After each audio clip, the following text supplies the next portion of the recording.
Bradesco, o Prime conecta você ao melhor do futuro. Olá, boa noite. Boa noite. A gente começa o Jornal da Record de hoje com um alerta. Se você é mulher e costuma andar a pé pelas ruas ou dar uma voltinha de carro, tome cuidado. Mesmo acompanhadas, elas são mais visadas pelos criminosos. Tanto faz, em grupo ou sozinhas. São elas, as mulheres, o alvo preferido dos criminosos nas ruas. Essas imagens são apenas desta semana na capital paulista. Na calçada, esta mulher é surpreendida por uma moto com um casal. Ela atira a bolsa no capô de um carro. A garupa desce para pegar. A vítima ainda é obrigada a levantar a blusa para provar que não está escondendo nada. Aqui, um carro para roubar na frente de uma academia. Assim que o criminoso desce, as mulheres correm para dentro do estabelecimento. Mas o ladrão não desiste. Pouco depois, aborda 3 amigas nesta rua. Com medo, uma delas entrega o celular. Késia sabe bem o que as mulheres sofrem nas ruas. Ela foi assaltada 3 vezes. A última no mês passado, quando saía da casa dos pais. Ele desceu e pegou no meu pescoço, inclusive eu estava com um colar, né? Ele puxou, e aí eu pedi para ele manter calma e falei para ele que a chave estava no contato, de tão assim nervoso que eles estavam. A polícia não separa os boletins de ocorrência pelo sexo das vítimas, mas os especialistas em segurança calculam que as mulheres correm até 4 vezes mais risco de serem assaltadas do que os homens. O motivo?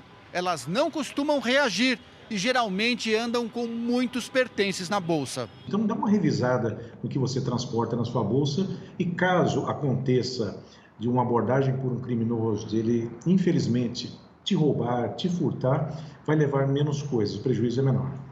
Com mais de 11 mil registros, o número de roubos em São Paulo deu um salto de quase 20% em novembro do ano passado, em relação a outubro. Essas 2 amigas sabem do risco e só andam com a bolsa vazia. O necessário, documento, um cartão, às vezes dinheiro, qualquer coisa. Eu escondo o celular, né? Tem que esconder. Veja agora outros destaques do dia. Vacina de Oxford começa a ser usada no Brasil. Estados Unidos registram falta de vacinas para a população. Governo do Amazonas impõe fortes restrições à circulação de pessoas. Secretário da Saúde que vacinou a própria esposa é afastado pela Justiça. Em meio ao desemprego, construção civil registra alta nas contratações. E as liquidações de verão que neste ano estão fora de época.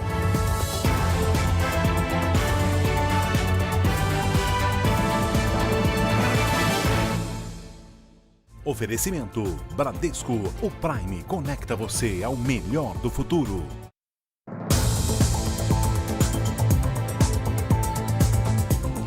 Agora há pouco mostramos na abertura do Jornal da Record que os assaltantes costumam roubar mais mulheres do que homens. Outro grupo vulnerável são as crianças, principalmente as que brincam na rua. No Rio de Janeiro, os criminosos aproveitam a distração dos jovens para roubar principalmente celulares.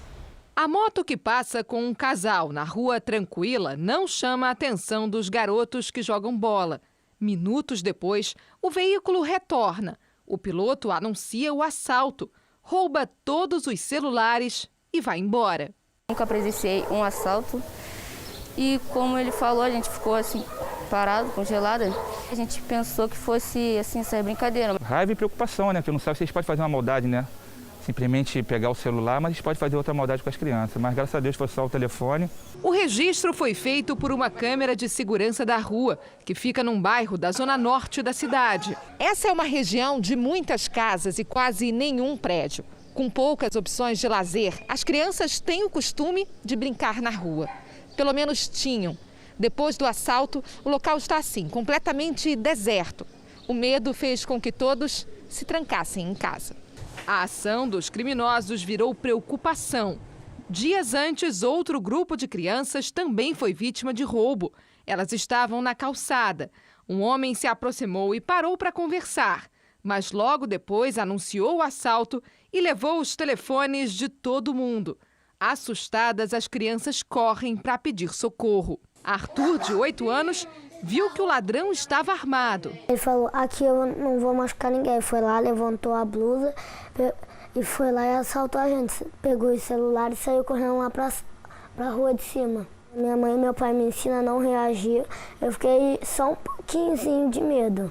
A mãe do menino conta que ele tinha acabado de ganhar o celular e se assustou com a violência na porta de casa. É muito triste, né? Você não poder ver o seu filho brincar, ainda mais dentro de uma circunstância tão difícil que a gente está vivendo. O aumento das compras pela internet e a popularização das maquininhas fizeram as fraudes com cartões de crédito dispararem. Muitas vezes a vítima está frente a frente com os criminosos e nem percebe o golpe. A compra de 4 cervejas de um ambulante saiu cara para William. O valor do prejuízo hoje, R$13 mil. Ele foi vítima de um golpe com um cartão de crédito. Digitei minha senha com a máquina na minha mão, entreguei a máquina para ele com o cartão. Aí na hora dele tirar o cartão, eu não percebi que ele fez a troca. Essas imagens mostram os ambulantes atravessando a rua. Minutos depois, eles fizeram 2 compras com um cartão do William. Golpes com cartão de crédito não são novidade. E os criminosos usam várias estratégias para enganar as pessoas, principalmente em compras pela internet. Segundo o Banco Central, o número de reclamações de fraudes de cartões subiu 60% em 2020, em comparação a 2019. Vários ramos do comércio tiveram as suas atividades limitadas, então isso tem levado as pessoas a fazerem mais compras online ou fazerem mais compras de forma mais segura, né? Evitando se deslocar. Isso faz com que as compras via internet ou as compras via cartão de crédito aumentem consideravelmente e com isso as fraudes. Sabe uma boa dica que vai dificultar a ação dos criminosos? Com um estilete ou qualquer outra ferramenta pontiaguda, você risca o código de segurança que fica na parte de trás do cartão, assim. Sem acesso a esses números, dificilmente o golpista vai conseguir clonar o seu cartão. Só não esqueça de memorizar os números ou deixar anotado em algum lugar. A outra coisa importante é você ativar no seu banco ou com a sua operadora de cartão os avisos por SMS, porque caso haja uma compra suspeita, imediatamente você vai poder agir para cancelar esse cartão. William fez boletim de ocorrência e agora tenta resolver a situação com o banco. Eu tive um sentimento de angústia. Não colocaram nenhuma arma, mas a sensação é como se tivesse passado por um assalto. Vamos falar agora de um mau exemplo que se espalha pelo Brasil. As carteiradas na hora de vacinar pessoas contra a Covid-19 e que não estão no grupo prioritário. Em Goiás, a Justiça afastou um secretário de saúde que imunizou a própria esposa.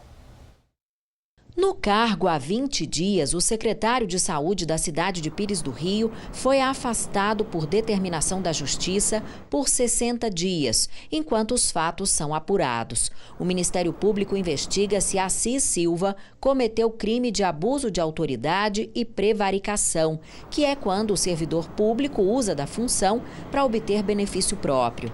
Num vídeo postado na internet, ele pede desculpas por ter vacinado a esposa. Quero me redimir por tudo o que aconteceu.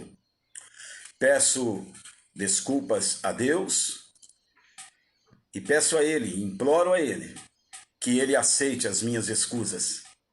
O município no sudeste goiano, a 146 quilômetros de Goiânia, recebeu apenas 280 doses da Coronavac. E a esposa do secretário não faz parte do primeiro grupo prioritário, que são profissionais de saúde da linha de frente e idosos que vivem em instituições de longa permanência. O governo de Goiás firmou uma parceria com o Ministério Público para que os promotores tenham acesso ao sistema de imunização com os nomes das pessoas vacinadas e assim ajudem a fiscalizar o cumprimento da ordem estabelecida pelo Plano Nacional de Vacinação. Os furões de fila poderão ser punidos criminalmente. Mais um caso de furada de fila é investigado em Goiás. Em Santa Helena, apesar de ter recebido poucas doses, o prefeito defendeu a imunização de uma dentista que atende em consultório particular. Outros 66 profissionais da rede privada também teriam sido vacinados. E os funcionários do hospital público da região, o Urso, ainda não foram vacinados. As denúncias de carteirada na vacinação se espalharam por pelo menos 10 estados e também no Distrito Federal. Em Candiba, na Bahia, a prefeitura recebeu apenas 100 doses da vacina e o prefeito Reginaldo Prado foi um dos vacinados. Ele disse que a população não compareceu e quis incentivar a vacinação. Em Pombal, no interior da Paraíba, o prefeito Abimael de Souza Lacerda foi o primeiro a tomar a vacina da Covid-19. Ele é médico obstetra e tem 66 anos, mas não está na linha de frente no combate à pandemia. Em Jupi, Pernambuco, foi o fotógrafo da prefeitura que passou todo mundo e foi imunizado. Em Montes Claros, em Minas Gerais, a mesma situação. A carteirada também veio do prefeito Humberto Souto, de 86 anos, mas que não faz parte do público-alvo definido pela administração municipal. Ele também justificou que se vacinou para encorajar a população. O engenheiro de computação Bruno Samuel da Silva, que é chefe do setor de informática da Secretaria Municipal de Trabalho de Natal, foi um dos vacinados na capital.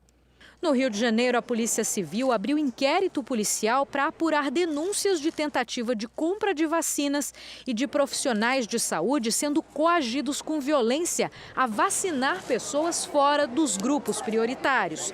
As denúncias foram feitas ao Conselho Regional de Enfermagem do Estado. O servidor público que permite ou facilita a fraude pode responder por improbidade administrativa, além de ser afastado do cargo por até 90 dias. Você vai ver ainda nesta edição do Jornal da Record que houve registro até de furto de vacina. Mais oxigênio, vacinas e médicos. A mobilização para ajudar o Amazonas continua. Os hospitais do estado ainda estão lotados, mas alguns dos pacientes transferidos para outros estados já puderam voltar para casa. Lágrimas e mensagens de boas-vindas. Neila foi e já voltou do Distrito Federal e deixou a Covid para trás. Até agora, 215 pacientes do Amazonas foram encaminhados para tratamento em outros estados. Quem tiver oportunidade de ir para viajar para se curar lá ou em qualquer outro estado, vá, porque lá você vai conseguir ser salvo. A crise do oxigênio deu sinais de melhora, pelo menos nos hospitais públicos da capital. O governo do Amazonas e algumas prefeituras instalaram mini-usinas. A ajuda veio também do governo federal, de outros estados, empresas, artistas e pessoas que doaram insumos.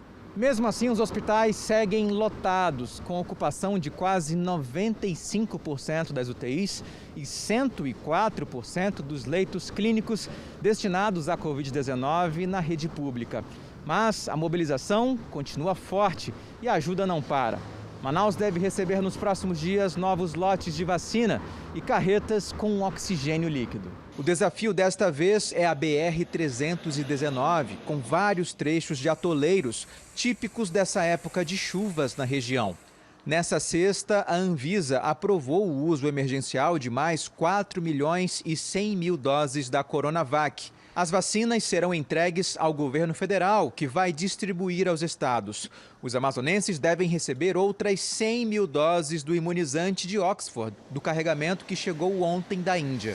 Damos prioridade neste momento para o estado do Amazonas, somente sua capital, Manaus, que vive hoje uma situação realmente mais crítica no nosso país. E essa prioridade fica evidente a partir de um acordo com os governadores, onde 5% dessa primeira carga ela vai ser destinada aonde está maior risco do país, que é em Manaus. Na próxima segunda-feira, o Ministério da Saúde divulga a lista dos médicos que vão ocupar 108 vagas para enfrentamento da Covid-19 no Amazonas, como parte do programa Mais Médicos. O governo do Amazonas divulgou hoje novas medidas de segurança sanitária que entram em vigor na próxima semana. A partir de segunda-feira, bares, restaurantes e padarias só podem funcionar em sistema de delivery, das 6 da manhã às 10 da noite. Supermercados abrem das 6 às 7 da noite e só podem vender alimentos, bebidas e produtos de limpeza e higiene pessoal. As farmácias podem funcionar durante 24 horas.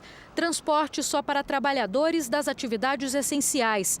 A circulação de pessoas nas ruas só vai ser permitida a quem precisar de algum serviço essencial e apenas uma pessoa por família.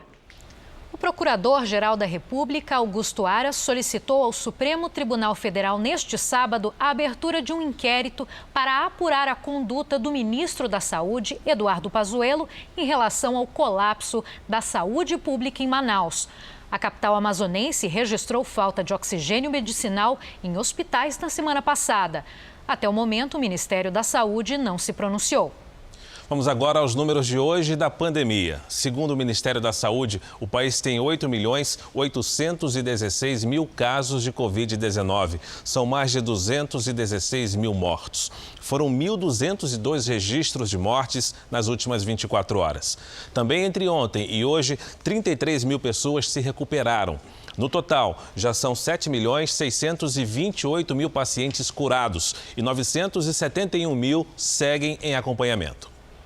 E o Brasil começou hoje a imunização contra o coronavírus com a vacina de Oxford. Os 2 milhões de doses importados da Índia já começaram a ser distribuídos entre os estados do Brasil.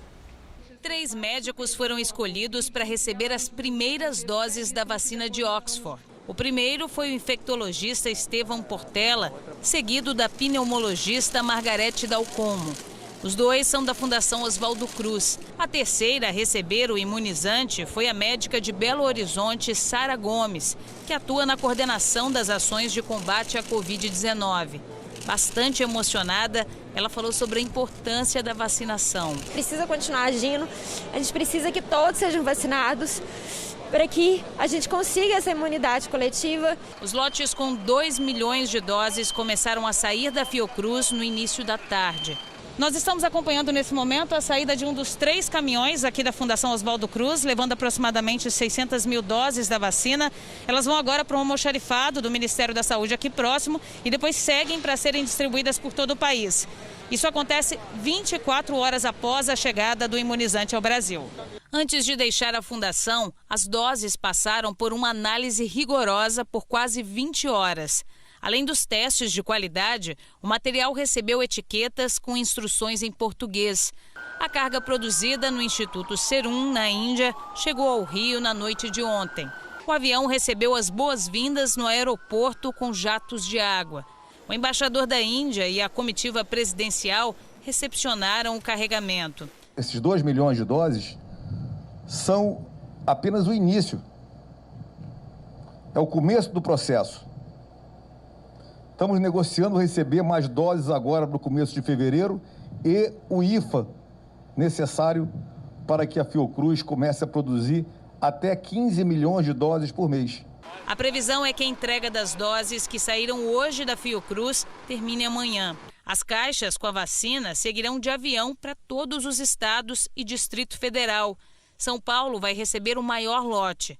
A capital do Amazonas, Manaus, conforme anunciado pelo Ministério da Saúde, teve prioridade e receberá ainda na noite desse sábado 132 mil doses. A Fiocruz não hesitará em cumprir a sua missão e estamos determinados nesse momento a fazer um grande esforço em prol das vacinas e da vacinação.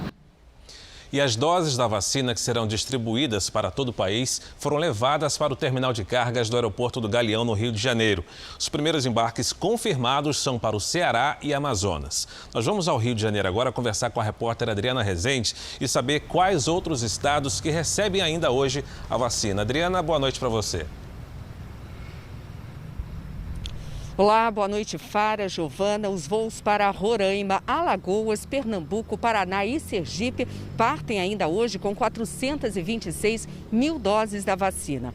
Amanhã, domingo, voos comerciais decolam a partir das 6h30 da manhã do Galeão com destino ao Distrito Federal e outros 18 estados. Aqui no Rio de Janeiro, a previsão é que as entregas nos 92 municípios sejam feitas pelas rodovias. Os pesquisadores da Fiocruz aguardam agora o imunizante vindo da China para a produção nacional das doses. A expectativa é de que os primeiros lotes cheguem em fevereiro. Fara, Giovana. Obrigado pelas suas informações. Desde o anúncio da vacina, a pergunta que está na cabeça de muita gente é quando todo mundo vai conseguir se vacinar. A cobertura de vacinação hoje depende de uma produção maior de doses, que, por sua vez, depende da importação de insumos de outros países. Por enquanto, o Brasil só tem vacina para atender alguns milhões de pessoas. Tanto a Fiocruz, que produzirá a vacina de Oxford, quanto o Instituto Butantan, que está invasando a Coronavac, dependem do IFA importado da China. O ingrediente farmacêutico ativo é o componente da vacina que permite que o corpo desenvolva a memória imunológica e combata o vírus. Juntos, o Butantan e a Fiocruz poderiam produzir até 1.700.000 doses de vacina por dia.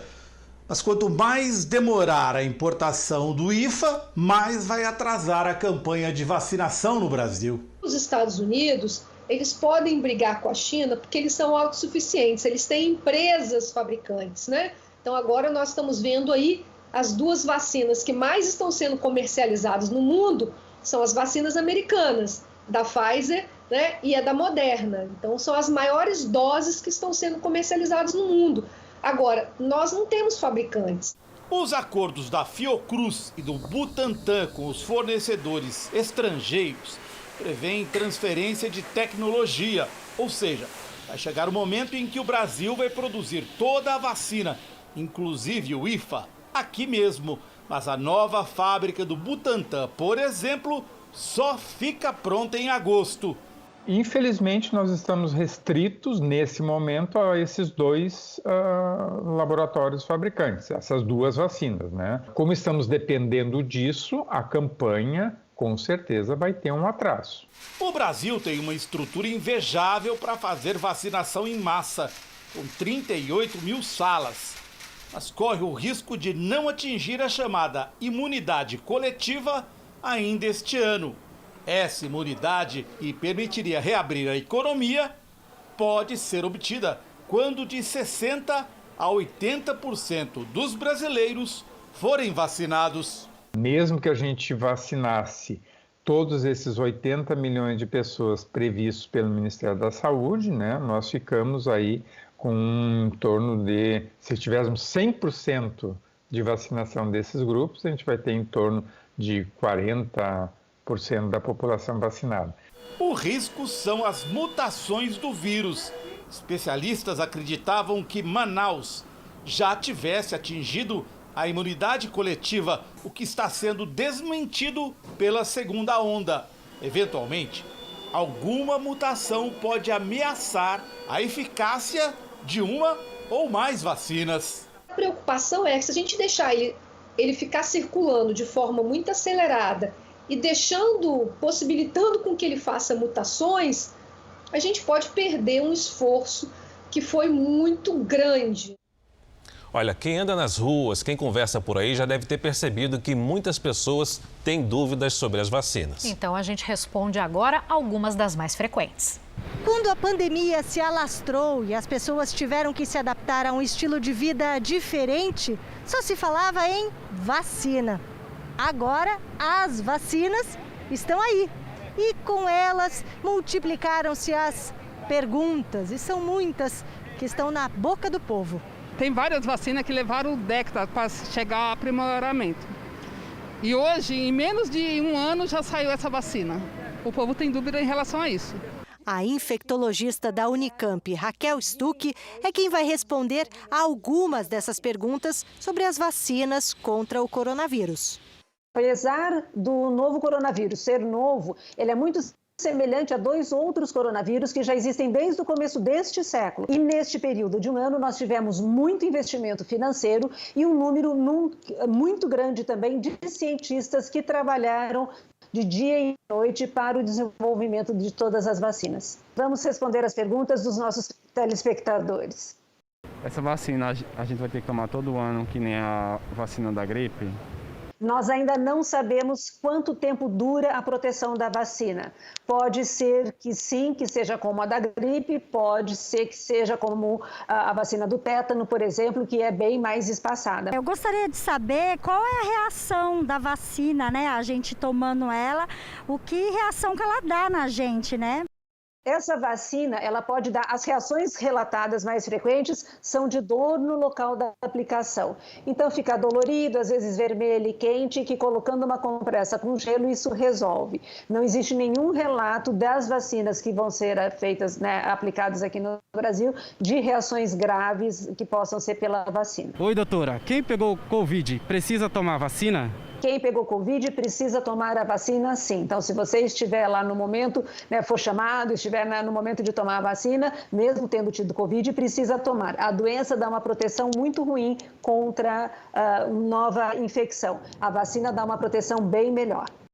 Segundo a infectologista, as 2 vacinas que estarão disponíveis no Brasil são confiáveis e eficazes.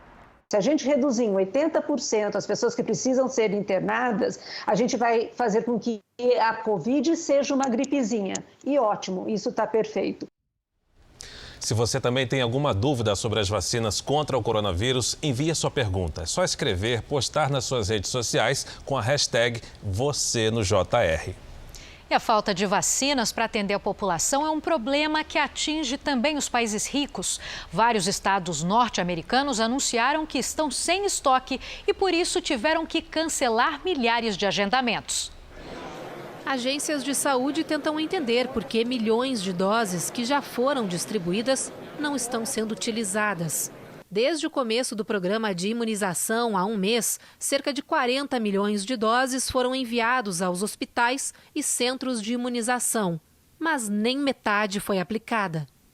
Estados como Havaí, Califórnia, Nova York e Texas já acenderam o sinal vermelho e não têm mais vacinas. O atraso na imunização preocupa as autoridades, já que o país registra números recordes da Covid-19. Janeiro foi o mês mais mortal da doença desde o começo da pandemia, com média de 3.500 mortes diárias. O governo federal estuda invocar a lei de produção de defesa, usada em períodos de guerra, para aumentar a oferta de vacinas. Atualmente, os Estados Unidos distribuem doses das vacinas da Pfizer em parceria com a BioNTech e da Moderna. Ambas exigem 2 doses para cada paciente. Em 2 semanas, o governo deve aprovar a vacina da Johnson & Johnson, que exige apenas 1 dose por pessoa. O Centro de Controle de Doenças garantiu que a vacina da Moderna é segura. Apenas 10 em 4 milhões de voluntários testados tiveram reações alérgicas graves. Anthony Fauci, infectologista e conselheiro da Casa Branca, disse que os Estados Unidos devem vacinar mais de 85% dos adultos até o final de agosto. Veja a seguir, 2 doses da vacina contra o coronavírus são furtadas na Grande São Paulo. Cresce o número de pessoas que foram morar na rua ou em abrigos durante a pandemia.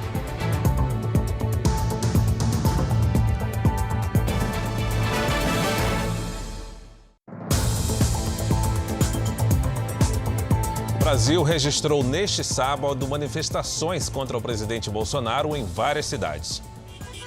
Em Brasília, a carreata passou pela esplanada dos ministérios e pelo Congresso Nacional. A polícia impediu que os veículos se aproximassem do Palácio do Planalto e da Praça dos Três Poderes. Alguns manifestantes pediam o impeachment do presidente. Em Campinas, interior de São Paulo, a fila de carros provocou lentidão no trânsito. Muitos pediam a volta do auxílio emergencial. No Rio de Janeiro, a carreata passou pelo centro e bairros da Zona Sul. Foram registrados protestos também em outras cidades do país, como Belém, Aracaju e São José do Rio Preto, no interior de São Paulo.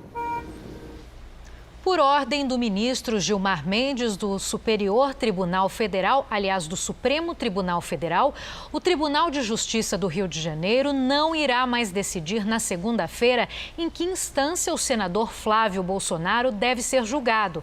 A análise seria feita em relação ao caso das operações financeiras suspeitas na Assembleia Legislativa do Rio. A defesa do senador diz que nunca foi intimada a acompanhar os debates e sempre teve o pedido de uso da palavra no julgamento negado.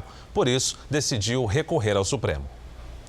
Mesmo com desemprego em alta, o setor de construção civil cresceu em 2020 com a geração de quase 160 mil postos de trabalho. E o otimismo para este ano continua. Vanderlei ficou sem emprego durante a pandemia, mas foi por pouco tempo. Menos de um mês depois, já tinha sido recontratado. Tem muita vaga aí para nós aí trabalhar aí. Inclusive está até contratando mais aí. Ele foi contratado em Goiânia. São mais de 150 metros de altura e 104 mil metros quadrados de área construída.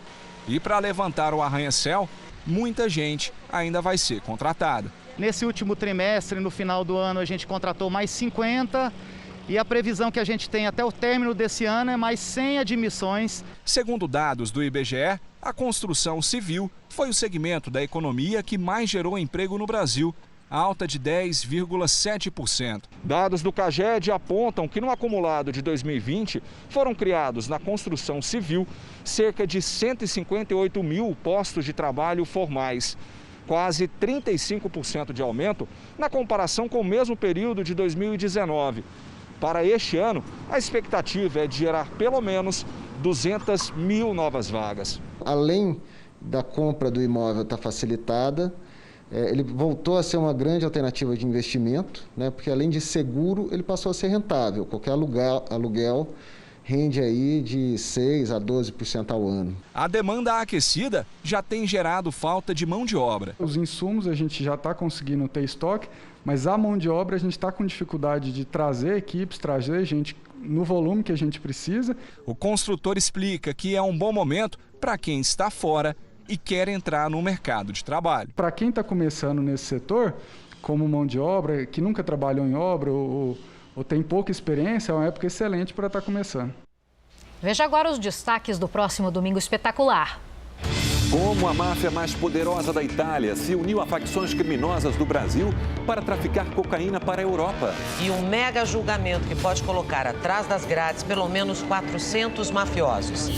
MC Livinho disse que foi vítima de um crime. Ele teria sido perseguido e ficado nas mãos de assaltantes. Graças a Deus, e vou continuar bem. Sequestro ou jogada de marketing? Já ouviu falar em quarto da raiva? Eu fui conhecer um e literalmente, gente, botei pra quebrar. Será que destruir coisas assim realmente alivia o estresse? Como estão hoje a mulher e o homem mais altos do Brasil? O que eles fazem para se encaixar no mundo que não foi feito para eles? E os problemas causados pela altura excessiva? Ele começou a cantar aos 5 anos de idade.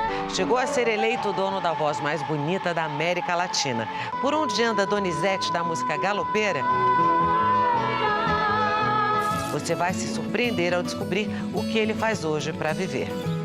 É neste Domingo Espetacular. Depois da Hora do Faro. Até lá!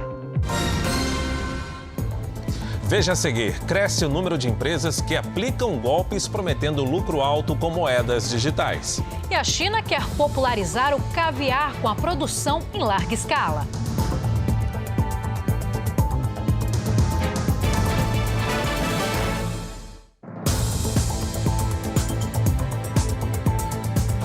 A pandemia levou muitas famílias para as ruas de São Paulo. Gente que não estava acostumada com os desafios de dormir ao relento, com alimentação incerta e exposição à violência. Nos abrigos temporários, novas vagas foram abertas, mas quem entra tem dificuldade em recompor a vida. Cama de chão, refeições a céu aberto, a casa itinerante que cabe num carrinho, numa mala ou em amontoados de sacos e mochilas. Praças e calçadas, qualquer espaço livre das grandes cidades, rapidamente vão virando um acampamento que cresce a cada dia. Sem respeitar idade ou profissão. É quando a porta da rua vira a serventia da casa, que já não existe mais. Cada um com seu motivo. 5 meses. O senhor foi roubado várias vezes? Mas olha aqui que eles fizeram. Quebrou minha perna.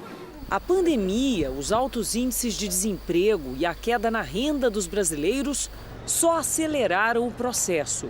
O aumento da população de rua, em especial nas metrópoles. Só em São Paulo, no início do ano passado, 24.344 pessoas viviam assim. Quase metade, 45%, na região da Sé. O que obrigou o governo a abrir só no ano passado quase 2.000 novas vagas nos chamados centros de acolhimento. Hoje, quase 12.000 pessoas têm nesses abrigos e serviços sociais o lar provisório, que ainda garante teto, cama, higiene, alimento e acesso ao serviço de saúde, como esse no bairro do Canindé. Questão financeira, questão de conflito familiar é muito forte isso também. A vulnerabilidade muitas vezes acontece também, a perda de emprego. Rosilda já teve muitos planos nessa vida, mas nunca pensou na possibilidade de virar moradora de rua. Eu acho que eu sofri mais do que os filhos.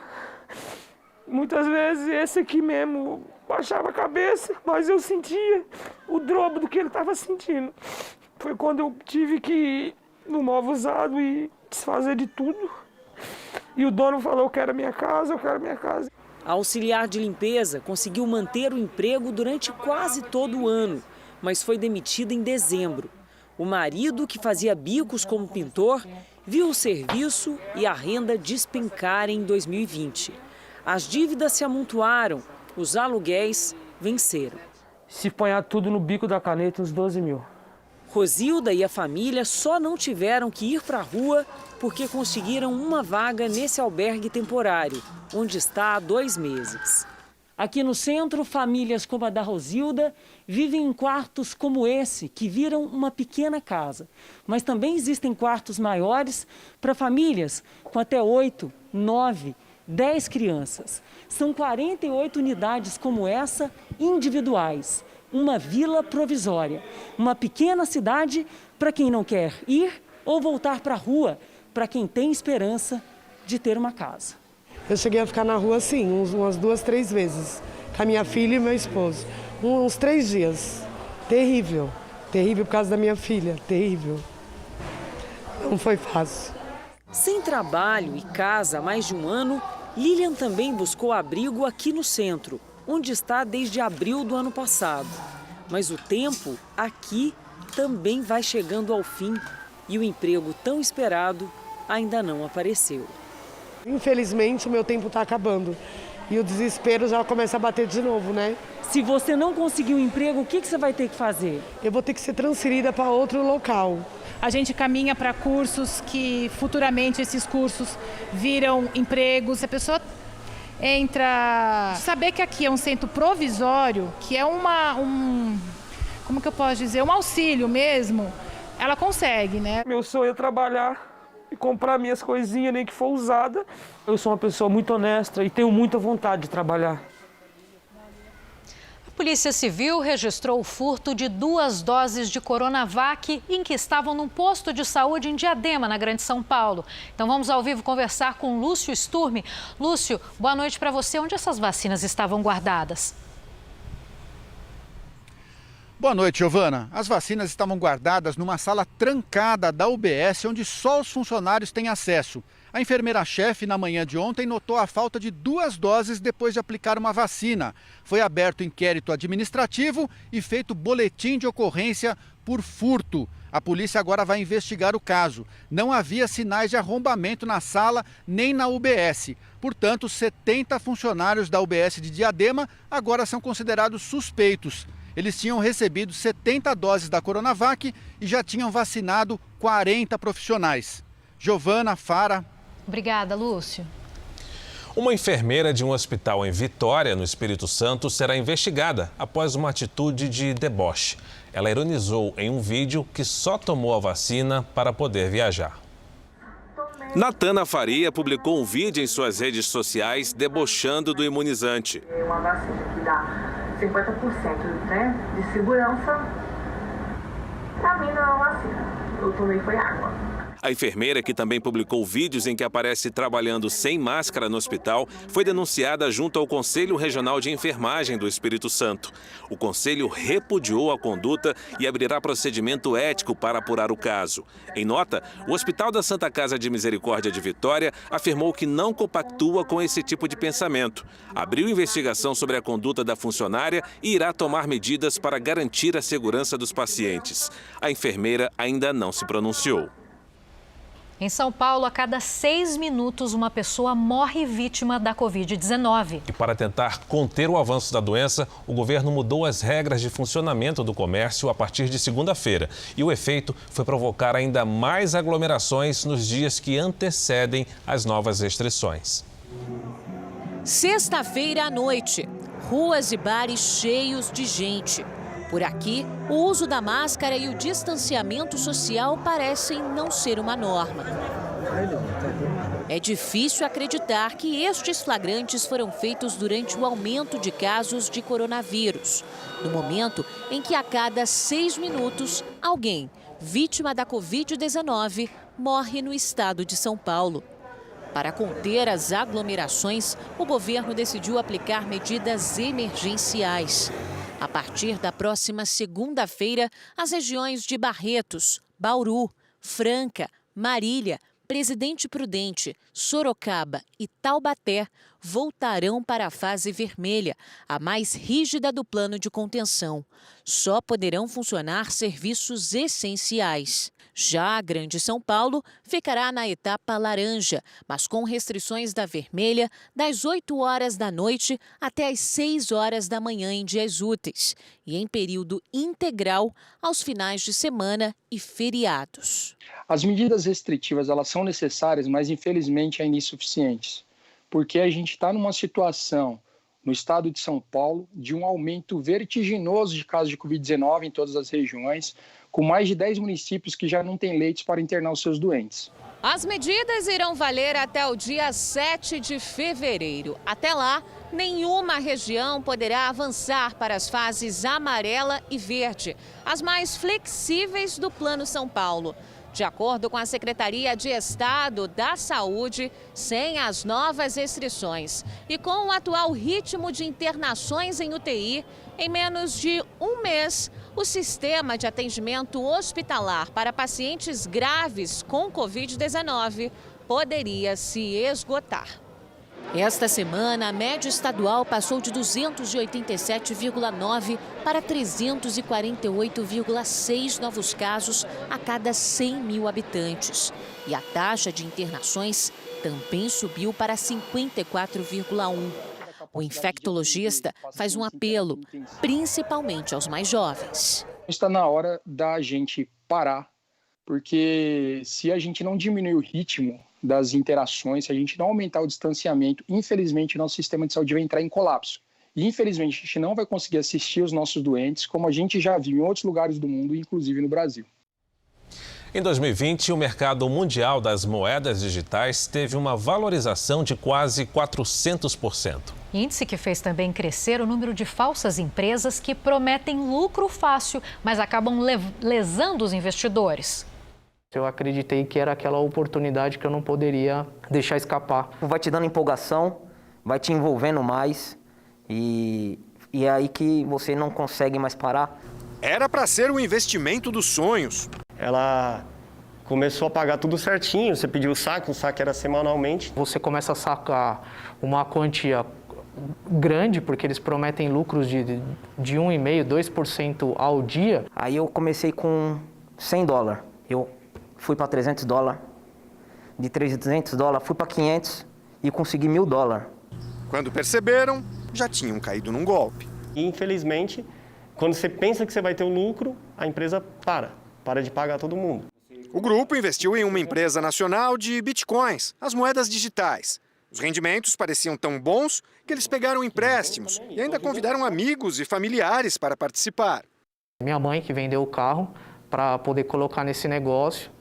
Realmente é frustrante demais. A empresa durou pouco tempo, cerca de 4 meses. E só nesse período, pelos cálculos das vítimas, arrecadou cerca de 30 milhões de reais, com uma estratégia agressiva de marketing que prometia muitos lucros, mas que acabou entregando prejuízo. Seu prejuízo foi de quanto? Mais ou menos 19 mil, 20 mil. Nas redes sociais, bolos de dinheiro no volante de um carro importado, anúncios de resultados de mais de 1% de lucro por dia e de até 300% no fim do contrato. O problema é que o dono da empresa desapareceu sem cumprir nenhum acordo. Henrique chegou a encontrá-lo numa rede social e conseguiu conversar com ele.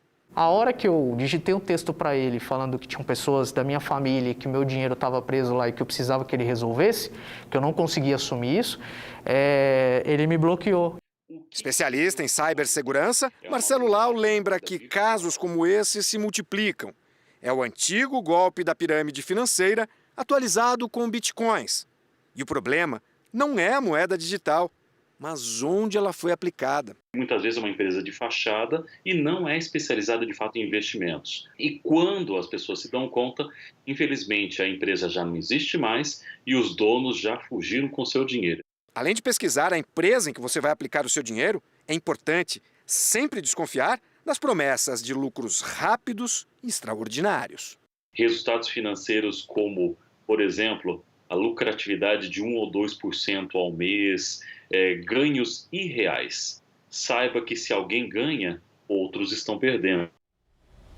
Em Salvador, 12 ônibus foram completamente destruídos em um incêndio que atingiu uma garagem. Uma fumaça densa e escura se espalhou pelo céu e foi vista em vários bairros. O incêndio começou em um ônibus estacionado na garagem de uma empresa de transporte intermunicipal ao lado da rodoviária de Salvador. Rapidamente, as chamas se espalharam e atingiram pelo menos 12 coletivos. Algumas explosões causaram corre-corre entre os moradores de uma comunidade vizinha. Esta mulher entrou em desespero. Meu filho tá aí dentro, gente, pelo amor de Deus! Ela só ficou mais calma quando soube que não havia feridos. Quando eu cheguei, fui embargada ali, ninguém deixou eu entrar. Equipes do Corpo de Bombeiros impediram que o fogo chegasse até este caminhão-tanque de combustível e controlaram as chamas. Há 3 anos, 22 ônibus da mesma empresa de transporte foram queimados em um incêndio criminoso no interior da Bahia. Ainda não se sabe o que teria causado as chamas na garagem aqui em Salvador. O fogo não destruiu as casas vizinhas, mas alguns moradores foram orientados a deixar os imóveis por causa da fumaça. Minha janela de vidro está tudo rachada devido à quentura, que foi muita quentura. Então, eu não tenho capacidade nem possibilidade de ir para lugar nenhum, não tenho condições de pagar um hotel. Uma criança morreu atropelada e 9 pessoas ficaram feridas durante uma perseguição policial em Carapicuíba, na Grande São Paulo. A perseguição começou em Osasco depois que a polícia pediu a 2 homens que estavam dentro de um carro que parassem. Os suspeitos desrespeitaram a ordem e fugiram até a cidade vizinha, onde atropelaram 10 pessoas em frente a um shopping. 5 estão internadas em estado grave. Os criminosos largaram o veículo e fugiram a pé. Um deles foi preso. A presença das caravelas portuguesas, espécies parecidas com as águas-vivas, mas ainda mais perigosas, tem assustado banhistas no litoral paulista. Centenas delas foram encontradas nas praias. Foi um ferimento no braço. O surfista reclama de dor e é amparado pelo guarda-vidas, que joga água do mar. O homem encostou acidentalmente em uma caravela portuguesa. Centenas delas têm aparecido nos últimos dias nas praias do litoral paulista. Só aqui tem 8 caravelas. Essas foram retiradas da faixa de areia em Santos, onde em um único dia pelo menos 3 banhistas se machucaram. Em Guarujá, os bombeiros atenderam um homem em estado grave porque era alérgico. Ele teve um choque anafilático que a gente teve que conduzir com urgência ao hospital. Em Peruíbe, guarda-vidas já retiraram mais de 300 caravelas da beira do mar esse mês. Camila faz fotos de surfistas e está todo dia na praia. Essa semana flagrou cenas diferentes em Guarujá. Algumas elas se encalharam na areia e teve 2 que ficaram submersas na água do mar e uma dessas caravelas queimou um banhista. As caravelas portuguesas são parentes das águas-vivas, porém muito mais perigosas porque são venenosas. Em contato com a pele, os tentáculos liberam toxinas que causam um forte ardor parecido com queimadura, e em alguns casos de até 3º grau. É uma dor insuportável. Só quem foi queimado sabe. Elas costumam ocorrer em maior número em alto mar. No verão é comum que as caravelas busquem águas mais quentes. Mas aparecer tantas assim, em diferentes pontos do litoral paulista, num curto período, é algo inédito para pesquisadores que estudam esses animais. Rossana e Vidal integram um grupo que se dedica a entender o comportamento das caravelas há 2 décadas. Elas são uma presença constante no Brasil, mas não desta forma e não na região sudeste e sul, onde elas são esporádicas.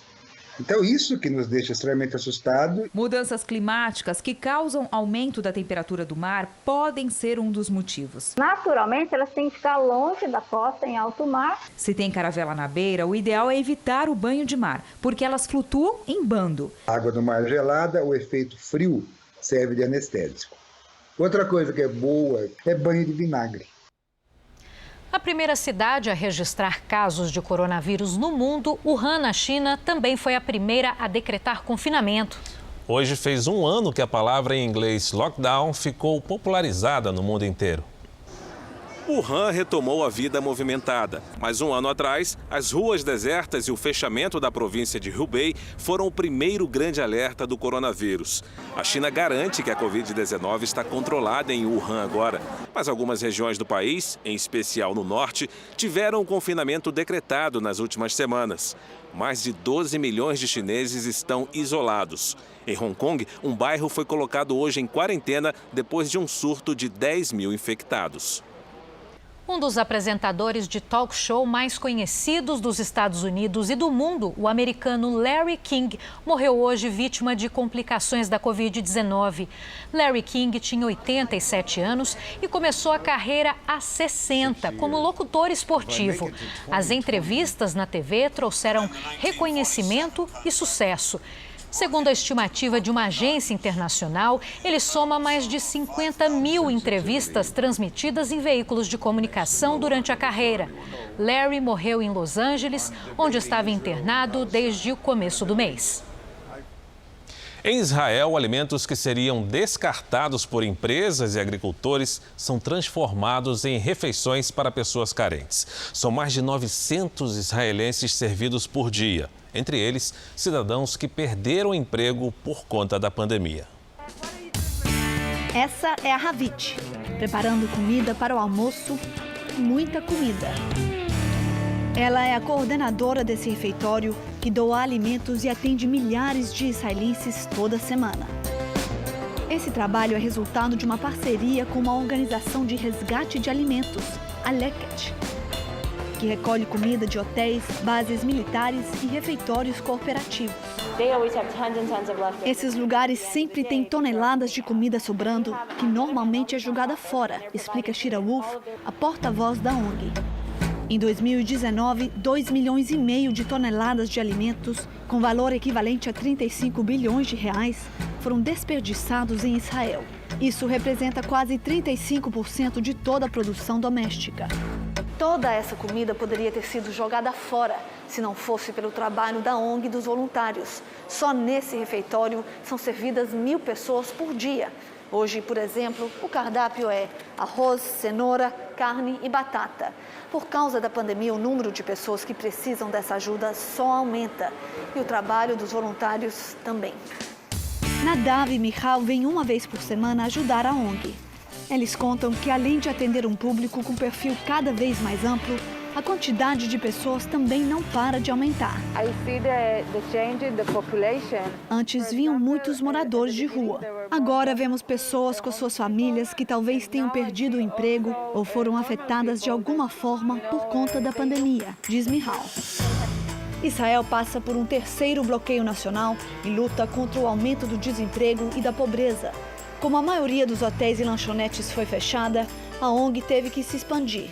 E agora também compra alimentos para garantir que haja comida suficiente para todos. O governo da Rússia mobilizou tropas militares para conter os protestos pela prisão do líder da oposição, Alexei Navalny. Mais de 3.000 pessoas foram presas, entre elas a esposa de Navalny. Os confrontos aconteceram em mais de 70 cidades e se estenderam por todo o dia. Os manifestantes exigem a liberdade de Navalny, o maior crítico do governo de Vladimir Putin. A esposa dele, que participava do ato na capital, Moscou, também foi detida. Alexei Navalny foi preso domingo ao voltar da Alemanha, onde se recuperava de um envenenamento. O comércio sentiu na pele os efeitos da Covid-19, com abre e fecha, várias restrições. 2020 foi um ano de vendas muito abaixo do esperado. Agora, os lojistas esperam recuperar parte do prejuízo causado pela pandemia. As tradicionais liquidações de verão, que normalmente acontecem no fim da estação, foram antecipadas. Nas sacolas, um bom negócio. Eu estou aproveitando. Deu para encontrar um desconto? Com certeza. Quem esperou o ano virar para fazer as compras saiu no lucro. A expectativa é positiva, na verdade, para os lojistas para poder se desfazer daqueles estoques remanescentes aí de final de ano e para o consumidor porque está comprando agora de uma maneira completamente diferenciada, né, com preços extremamente vantajosos. 50%, 60%, até 70% de desconto. A tradicional liquidação de verão é ainda mais importante para os lojistas este ano.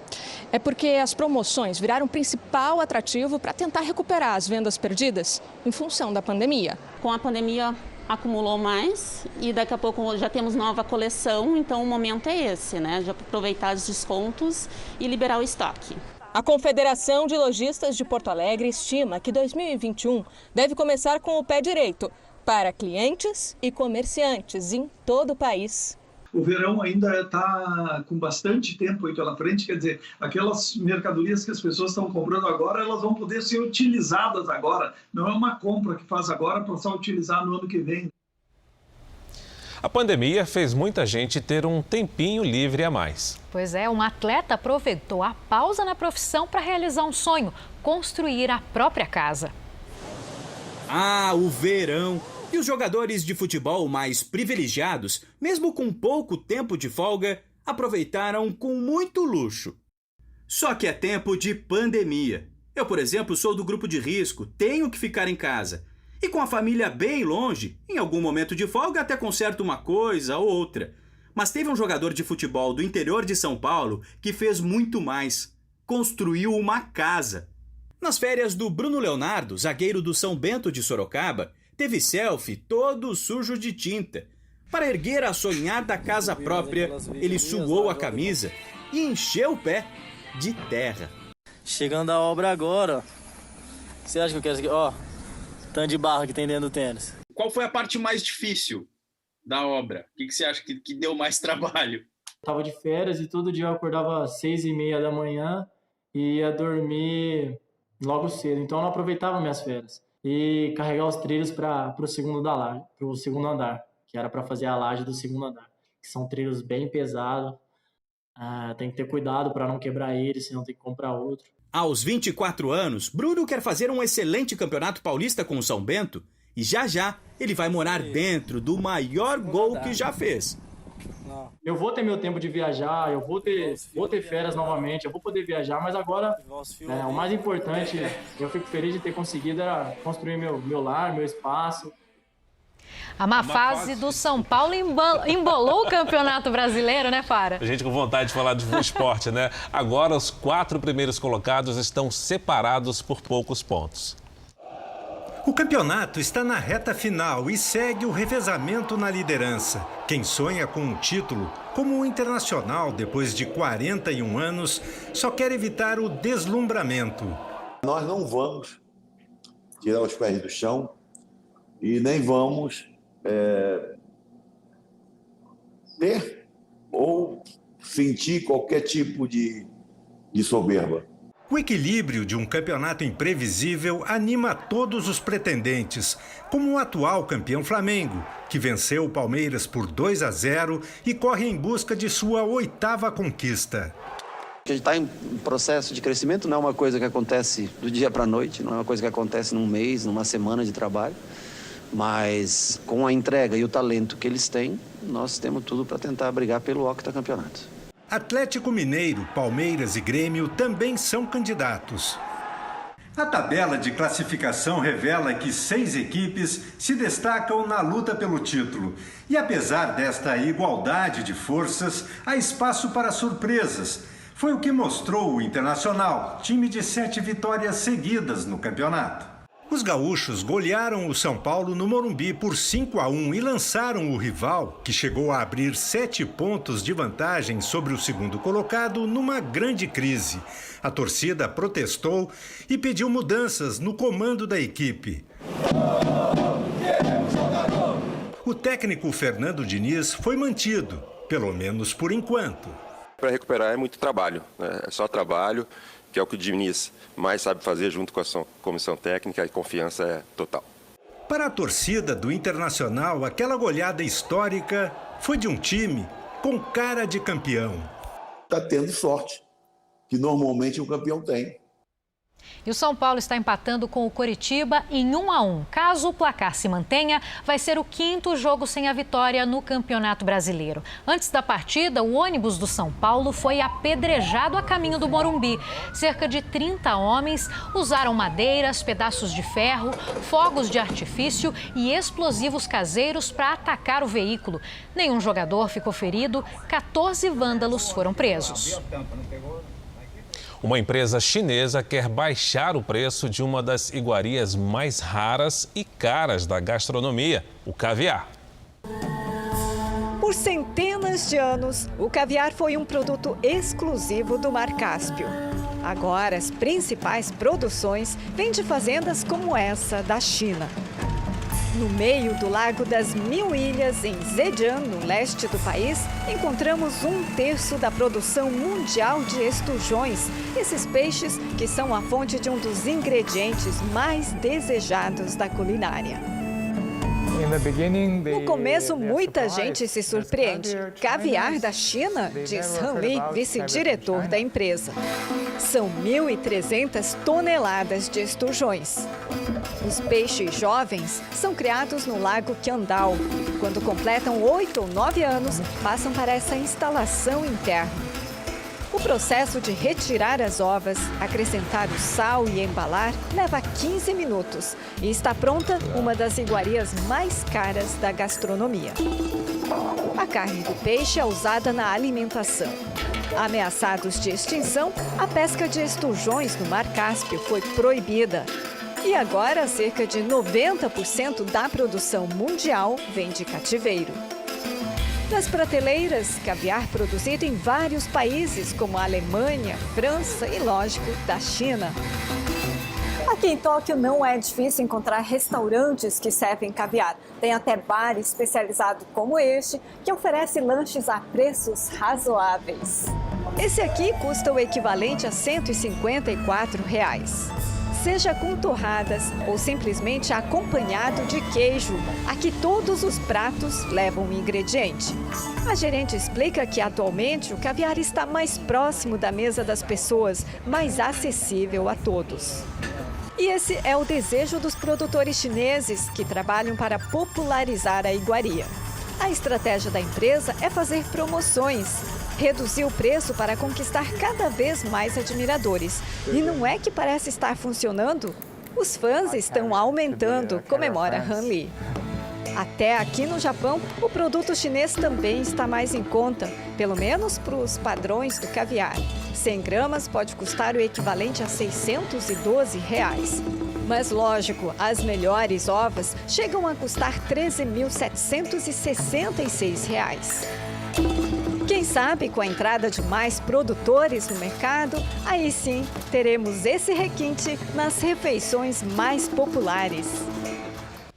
É barato para o padrão de quem pode comprar. Não é para qualquer um, né? Jamais. Jornal da Record termina aqui. A edição de hoje na íntegra e também a nossa versão em podcast estão no Play Plus e em todas as nossas plataformas digitais. Você fica agora com os melhores momentos da semana da novela Gênesis. Uma boa noite para você, ótimo domingo. Excelente noite e eu te vejo amanhã no Câmera Record.